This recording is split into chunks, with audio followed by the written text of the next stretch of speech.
aka na-achị Anambra Steeti Ọkammụta Chukwuma Charles Soludo ekwuola na ọchịchị enwedị mmasị ọbụla chacha ịma bụkwasị onye eze ọdịnala n'isi obodo ọbụla na steeti a na-abụghị mmasị ha. Gọvanọ Soludo kwuru nke a n'obu gọọmenti dị n'Awka mgbe ọ na-enye asambo nnabata nyere ndị eze ọdịnala anọ na steeti a. Onye nta aka anyị n'obu gọọmenti Ikike ga-akọlụ aka n'isi.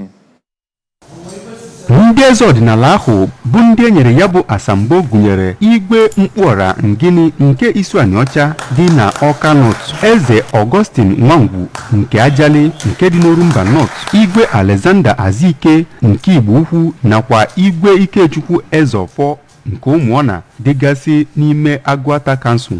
Ya bụ gọvanọ kọwara na ụfọdụ ndị eze ọdịnala bụ ndị obodo ha kwekọtara na ha ga-abụ eze dịka iwu ha siri dị. Gọvanọ Soludo mere ka amata na ụfọdụ obodo ndị dị na steeti a bụ ndị enwere ndị ọchịchị nchere oge na-achị ha, mana ndị a bụ ndị na-eme otu ihe maọbụ nke ọzọ nke na-adanyeghị n'iwu.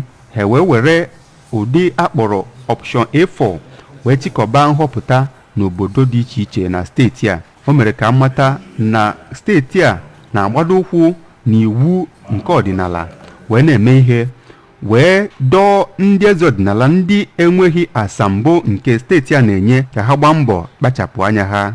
Onye kọmishọna ahụ maka kansụl ime obodo nakwa ihe gbasara ọdịnala Maazị Tony Collins Nwabunwanne kwuru na tupu ruo ugbu a enweelarị nsogbu dị iche iche n'obodo dị iche iche na steeti a bụ ndị dịgoro ọgụ afọ ma karịa. Ya bụ kọmishọna kwukwara na ọchịchị Soludo agaghị eji ebumnobi ndị mmadụ wee tiepele.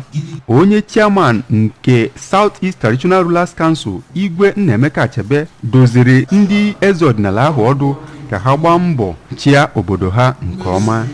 Ka ọ na-agwa ABS okwu, ndị eze ọdịnala ahụ kwekwara nkwa na ha ga-agba n'isi ike ime nke ọma. Onye President General nke Ụmụọna Chief Kenneth Okoli kwekwara nkwa na ọ ga-agbanyere igwe ya aja n'ukwu iji wee hụ na ewetara udo n'obodo ha. Ndị eze ọdịnala ahụ bụ ndị ahụrụ ka ha na ndị nwunye ha na-agbari egwu na-enwe ọṅụ dịka a natachara ya bụ asambo. Onye odeakwụkwọ nke steeti a Ọkammụta Solochukwulobel, onye Chief of Staff nke gọvanọ Maazị Ernest Ezeajụghị, onye Head of Service Ọkaiwu Theodora Igwegbe, onye Principal Secretary nke gọvanọ nakwa onye kọmishọna ahụ maka mgbasa ozi Sir Paul Nwosu na onye nke Budget nakwa Economic Planning Oriakụ Chiamaka Nnake bụ ndị bịara ya bụ mmemme.